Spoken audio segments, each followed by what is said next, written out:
അച്ഛന്റെ കൈയും പിടിച്ച് എല്ലാ പാർട്ടി പരിപാടികൾക്കും ഊടുവഴികളിലൂടെ നടന്നു പോകുന്ന ഒരു കുഞ്ഞൻ പയ്യൻ. ഒരു ദിവസം ആ കുഞ്ഞൻ കാറിന്റെ ബോണറ്റിൽ കയറിയിരിക്കുന്നു. അച്ഛന്റെ തീപ്പൊരി പ്രസംഗം തുടർന്നുകൊണ്ടേയിരുന്നു.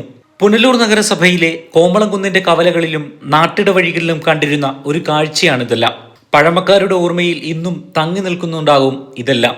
അച്ഛനോടൊപ്പവും കൂട്ടമായും ഒറ്റയ്ക്കും എല്ലാവർക്കുമൊപ്പവും ആ പയ്യൻ നടന്നു തുടങ്ങി.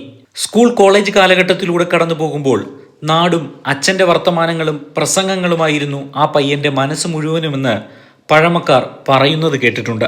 അന്തരിച്ച CPM നേതാവും കാൽനൂറ്റാണ്ടോളം കൗൺസിലറുമായിരുന്ന MA നായരാണ് ആ അച്ഛൻ.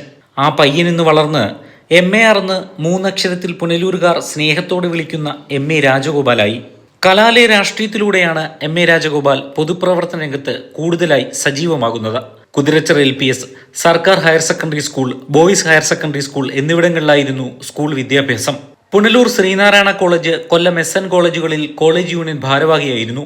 1995 SFIയുടെ സജീവ പ്രവർത്തകനും DYFI ജില്ലാ വൈസ് പ്രസിഡന്റുമായിരിക്കുമ്പോഴായിരുന്നു MA രാജഗോപാൽ പുനലൂർ നഗരസഭയിലേക്ക് മത്സരിക്കാനെത്തുന്നത്. കോളേജ് വാർഡായിരുന്നു തട്ടകം. കന്നി അംഗത്തിൽ തന്നെ വിജയം അദ്ദേഹത്തിനൊപ്പമായിരുന്നു. പിന്നീട് കോമളംകുന്ന്, കോളേജ്, ചെമ്മന്തൂർ വാർഡുകളെ പ്രതിനിധീകരിച്ച് കൗൺസിലറായി. MA നായരുടെയും ഓമന അമ്മയുടെയും മൂന്നാമത്തെ മകനാണ് MA രാജഗോപാൽ.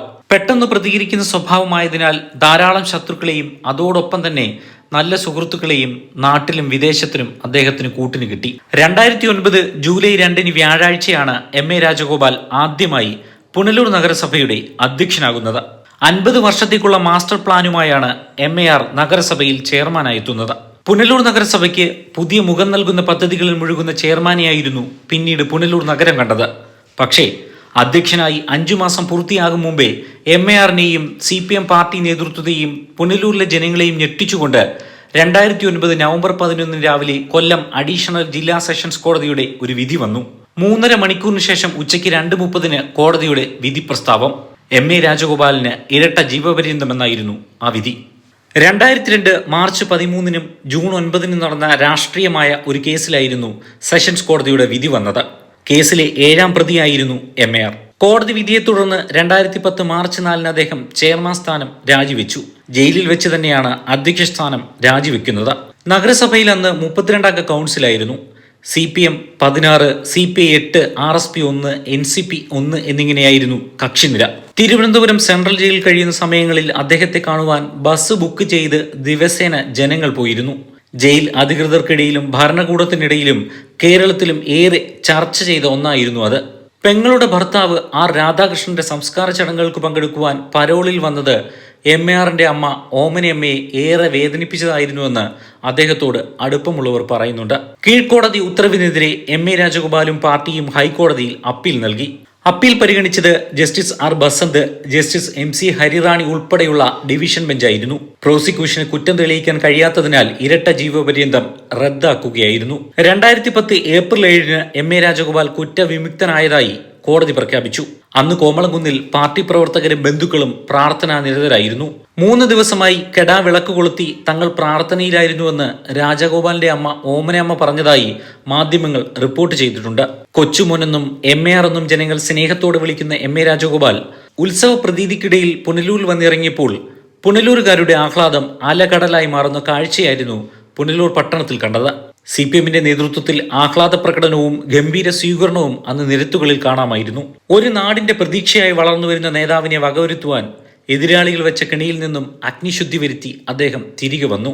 പുനലൂർ നഗരസഭയിലെ ഉയരം കൂടിയ 2ാമത്തെ വാർഡായ കോമളംകുന്നിൽ നിന്നും റെക്കോർഡ് ഭൂരിപക്ഷത്തിൽ ജയിച്ചു. പുനലൂർ നഗരസഭയുടെ 20ാമത്തെ നഗരപിതാവായി 2ാം തവണ നഗരസഭയിലെത്തി. 18/11/2015 മുതൽ നഗര പരിഷ്കരണ പദ്ധതി നടപ്പിലാക്കിയും MA രാജഗോപാൽ പുനലൂരിനെ ദീർഘവീക്ഷണത്തോടെ കാണാൻ തുടങ്ങി. തദ്ദേശ സ്വയംഭരണ സ്ഥാപന ഓഫീസുകൾ ജനസൗഹൃദമാക്കുക എന്ന സംസ്ഥാന സർക്കാരിന്റെ നയത്തിന്റെ ഭാഗമായി പുനലൂർ നഗരസഭ ISO സർട്ടിഫിക്കറ്റ് നേടിയെടുത്തത് MARന്റെ നേട്ടങ്ങളിലൊന്നാണ്. നാടിനെ ശുചിയാക്കുകയായിരുന്നു MARന്റെ ആദ്യ ലക്ഷ്യം. ശുചിത്വ നഗരം ലക്ഷ്യമാക്കിയുള്ള സ്വീപ്പ് പദ്ധതി നടപ്പിലാക്കി. ആധുനിക സൗകര്യങ്ങളോട് കൂടിയ റിസോഴ്സ് റിക്കവറി ഫെസിലിറ്റി സെന്ററും പാഴ്വസ്തുക്കളെ സുന്ദര ശില്പങ്ങളാക്കി തയ്യാറാക്കിയിട്ടുള്ള വിസ്മയ കാഴ്ചകളുടെ ജംഗിലെ പാർക്കും സ്ഥാപിച്ചു. ഇന്ത്യയിൽ ആദ്യമായാണ് ഇത്തരമൊരു മ്യൂസിയം പുനലൂർ നഗരസഭയിലെ പ്ലാച്ചേരിയിൽ സ്ഥാപിക്കുന്നത്. മുനിസിപ്പാലിറ്റിയിലെ എല്ലാ സ്കൂളുകൾക്കും പശ്ചാത്തല സൗകര്യം ഒരുക്കി നൽകി. അതിന് ഏറ്റവും വലിയ ഉദാഹരണമാണ് തൊളിക്കോട് സർക്കാർ LP സ്കൂൾ.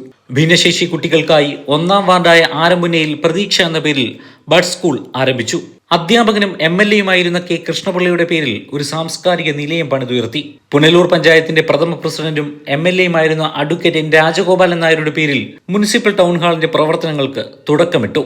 ലൈഫ് മിഷൻ ഭവന പദ്ധതിയുടെ സംസ്ഥാനതല ഉദ്ഘാടനം പുനലൂരിൽ മുഖ്യമന്ത്രി പിണറായി വിജയൻ നിർവഹിച്ചതും MA രാജഗോപാൽ ചെയർമാൻ കസേരയിൽ ഇരിക്കുമ്പോഴായിരുന്നു. പെട്ടിക്കടക്കാരുടെ പുനരധിവാസം, ആധുനിക ശ്മശാനം, മാലിന്യ നിർമ്മാർജ്ജന പ്ലാന്റുകൾ, താലൂക്ക് ഹെഡ്ക്വാർട്ടേഴ്സ് ആശുപത്രി, ഗവൺമെന്റ് താലൂക്ക് ഹോമിയോ ആശുപത്രി, 7 നില shopping complex, municipal ground, indoor stadium, Sreeramavarmapuram മാർക്കറ്റിന്റെ പുനരുദ്ധാരണ പ്രവർത്തനങ്ങൾക്ക് തുടക്കം കുറിച്ചത് MA രാജഗോപാൽ ചെയർമാനായിരിക്കുമ്പോഴായിരുന്നു. കലയനാട് VFPCയുടെ നേതൃത്വത്തിൽ കാർഷിക വിപണി ആരംഭിച്ചു. പ്രാദേശികമായി വലിയ സാധ്യത തുറന്നിട്ട അപ്പാരൽ പാർക്ക് തുടങ്ങി ഒട്ടേറെ വികസന പദ്ധതികൾ MA രാജഗോപാൽ ചെയർമാനായിരുന്നപ്പോൾ നടപ്പിലാക്കിയിട്ടുണ്ട്.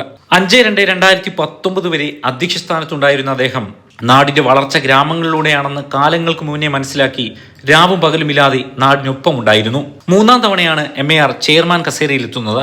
5ാം തവണയാണ് കൗൺസിലിലേക്ക് തെരഞ്ഞെടുക്കുന്നത്. മുൻപൊരു തവണ നഗരസഭയുടെ ആരോഗ്യ വിദ്യാഭ്യാസ സ്ഥിരസമിതി അധ്യക്ഷനായും MAR പ്രവർത്തിച്ചിട്ടുണ്ട്. കൃത്യമായ പദ്ധതികളോടും അത് എങ്ങനെ നടപ്പിലാക്കണമെന്നുള്ള നിശ്ചയദാർഢ്യത്തോടെയുമാണ് പുനലൂർ നഗരസഭയുടെ 26ാമത്തെ നഗരപിതാവായി അദ്ദേഹം സത്യപ്രതിജ്ഞ ചെയ്തിരിക്കുന്നത്. അതിന്റെ ഏറ്റവും വലിയ തെളിവാണ് ചുമതല ഏറ്റെടുത്ത അടുത്ത ദിവസം തന്നെ ഖരമാലിന്യ പരിപാലന പദ്ധതികളുടെ വിശദമായ ഒരു പ്രൊജക്ട് റിപ്പോർട്ട് ശുചിത്വ mission executive director UV Jose IAS നൽകിയത്. CPM Punalur area secretary, autorickshaw തൊഴിലാളി യൂണിയൻ CTU കൊല്ലം ജില്ലാ സെക്രട്ടറി, CTU ജില്ലാ vice president, CPM Punalur area committee അംഗം, CTU Punalur area secretary, Kollam ജില്ലാ ആസൂത്രണ വികസന സമിതി അംഗം, CPM പാർലമെന്ററി പാർട്ടി സെക്രട്ടറി എന്നീ പദവികളിൽ പ്രവർത്തിക്കുകയും പല പദവികളിൽ അദ്ദേഹം ഇപ്പോഴും തുടരുകയും ചെയ്യുകയാണ്. പുനലൂർ കാർഷിക ഗ്രാമവികസന ബാങ്ക് ജീവനക്കാരി ചിത്രയാണ് ഭാര്യ. വിദ്യാർത്ഥിയായ അർജുൻ മാധവൻ മകനാണ്. അച്ഛൻ MA നായർക്ക് ഒരുപാട് ഇഷ്ടമുണ്ടായിരുന്ന MARനെ സ്വന്തം വീട്ടിലെ ഒരു അംഗത്തെ പോലെ കാണുന്ന കോമളംകുന്നുകാർക്ക് വേണ്ടി എന്തും ചെയ്യാനുള്ള തയ്യാറെടുപ്പിലാണ് CPM കൊല്ലം ജില്ലാ കമ്മിറ്റി അംഗം കൂടിയായ 57-കാരനായ MA രാജഗോപാൽ. കോമളംകുന്നിന് വേണ്ടി എന്തും ചെയ്യും. അത് ഒരു അമിത ആത്മവിശ്വാസത്തിൽ പറയുന്നതല്ല. അപ്പോൾ നമുക്കവിടെ അംഗൻവാടിക്ക് കെട്ടിടമില്ല. അംഗൻവാടി ഈ പീരീഡിൽ പണിയും. അതേപോലെ തന്നെ പകൽ വീട്, 60 വയസ്സ് കഴിഞ്ഞ ആളുകൾ ധാരാളം വീടുകളിലുണ്ട്. പകൽ വീട് ഞങ്ങൾ ഇപ്പോൾ യാഥാർത്ഥ്യമാക്കും. അതേപോലെ തന്നെ ആളുകൾ ഈ തെരഞ്ഞെടുപ്പിൽ ആവശ്യപ്പെട്ട ഫിറ്റ്നസ് സെൻറ്റർ ഞങ്ങൾ കോമളംകുന്നിൽ പ്രത്യേകം തയ്യാറാക്കും.